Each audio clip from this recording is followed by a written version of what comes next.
Hey guys, Dantics here. Exciting news. Archetype Entertainment has dropped another Exodus trailer, this time focusing on the fan favorite companion, Salt, the Awakened Octopus, as well as a glimpse into what more to expect from the game. It shows some cinematics, some gameplay, and genuinely invokes some tears at certain parts, so let's break it all down.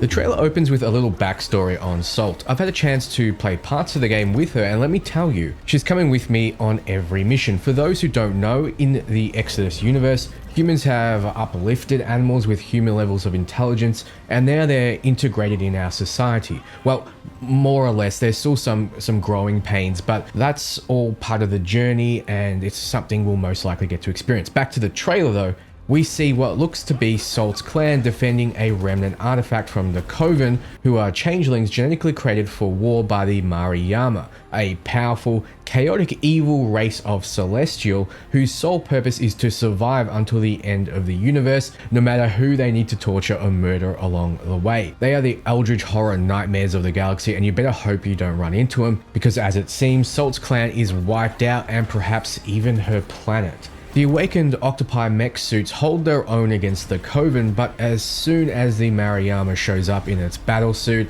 it's very clearly over for the little guys. Salt picks up the artifact and is told to run.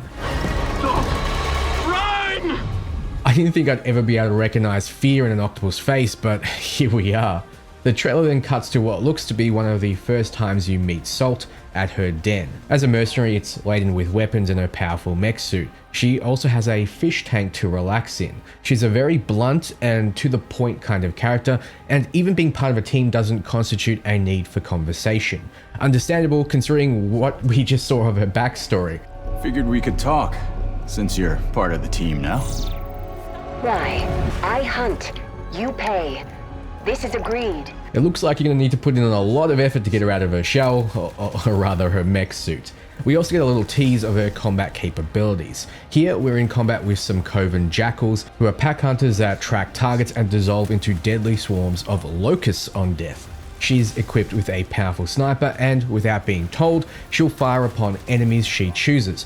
Though you can activate her Ink Mortar ability to blind targets, which we'll see later, or her ultimate Cascading Death, which we see here. It's a devastating shot that bounces between targets. You'll notice the little red icon next to it. That means it will catalyze the target it hits. Think Mass Effect or Anthem. In that you can prime a target with the status effect, then detonate it.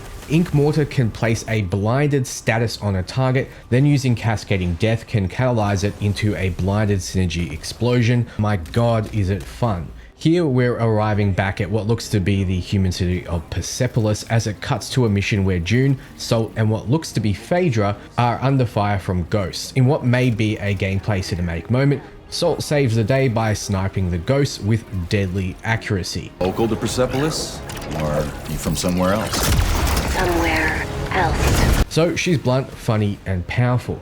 Next, the trailer cuts to a combat encounter where you're using your Gauntlet's glyph ability called Lance, an ability I absolutely love. It lodges in targets, disables them while it charges, and detonates for critical damage to weak points. We don't see that in action here. Instead, we see another combat companion not previously revealed, Emrys, who is a Celestial. What humans can be after tens of thousands of years of evolution and bioengineering. They arrived in this part of the galaxy tens of thousands of years before us because of time dilation, but I've been through that many times. Diva Celestials are unlike the Mariyama though. They are nomadic and mysterious, and Emrys chooses to aid June for reasons we don't yet know.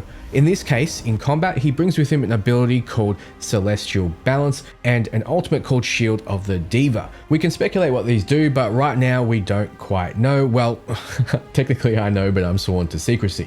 What we can see is him pulling something out of a mech enemy and applying 3 stacks of shield over June. So perhaps Emrys is a more support-based companion, which makes sense as he seems to have fixated on June in the previous trailer and is kind of acting as a mentor, not someone that wants to carry the entire mission himself. This also makes him one of the more interesting companions alongside Salt.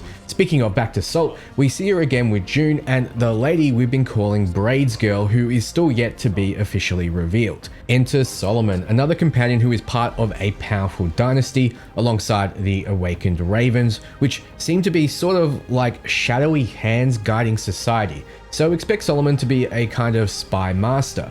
He also has an affinity for awakened animals, and he's surprised Salt chooses to sign on with us. We were surprised to hear that you accepted a permanent position with the human team. You fear me, envy, hate. Rewinding back, we can see another use of cascading death, this time blowing up a turret, which in my first demo session were quite difficult to bring down because they are heavily armored. I mentioned Salt is blunt and direct, but she's also cold and ruthless. It's unclear what exactly she did here, but June isn't happy about it. You get to choose how to respond to her, an explanation or pointing out that you have her number. Although she doesn't respond, you get a feeling of quiet contemplation here. I'm responsible for this world, and you put it in danger for your own selfish reasons. Some more combat. Now we're fighting alongside Phaedra and Salt again. You get to see Phaedra's ability, Volatile Hold, and Ultimate Quantum Linking listed in the ability wheel. Though the player decides to show off Salt's Ink Mortar. It covers an area with blinding ink, and while blinded, enemies seem to stop attacking you completely. You could then choose to detonate the enemies with her ultimate, but June chooses to hookshot up and blast him away with the Shredder mode on his weapon, which would be my personal choice as well. Throughout the combat, Salt is talking. I will join, but I will be paid after, even if Leiden is in danger. Really highlighting the coldness to the situation. Maybe this is because of losing her clan, or maybe she misses home. I miss ocean, safety, home. Something I'm confident Archetype Entertainment will do well is make us care. I'm already deeply invested in this octopus, and prior, I got really emotional about Tom and his sacrifice in the reveal trailer. No matter how you feel about Exodus, I don't think anyone can deny there are makings of something here that's truly tear-jerking, be it from highs or lows. Let's step forward and witness a bit of character growth. Run, humans! Salt telling us to run, just like her clan told her at the start of the trailer. Run! I really hope this is not her sacrificing herself to the Coven, which I'm sure she has a grudge against. Time dilation is a huge point of difference in Exodus. Traveling close to light speed means that what could be days for you could be years for those back home. In Salt's case, she's only been alive 3 years. She's still a baby, but it's been 87 years back home. We see what could be the remains of her home. The great ocean's gone, nothing left but sand, though there is hope. A pod has saved what looks to be octopus eggs. But we must always have hope. And I'm even more hopeful about Exodus. I'm extremely excited to see more of Salt, and from the brief look at her story, I'm already all in. I want to help you find your ocean, buddy. Now, cut to the most important part of the trailer, the release date.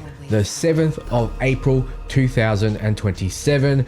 That's so close yet so damn far. Coming for PS5, Xbox Series, Steam, and the Epic Store. I'm happy it's releasing at the start of next year, and I hope it doesn't clash with other titles. Finally, I want to show off something that I think overall is a business practice to encourage. Instead of hiding rewards behind pre-orders, Archetype is placing rewards for everyone on wish listing the game. This costs you nothing. So if you want to support its development at all, this is the best way. Wishlisting titles on Steam gives a higher priority, so it will help them out a lot with visibility, and even if you don't wishlist, there'll be extra rewards for all of us if they meet their targets. So that's everything. What did you think? More or less excited for Exodus? Did I miss anything? Let me know below.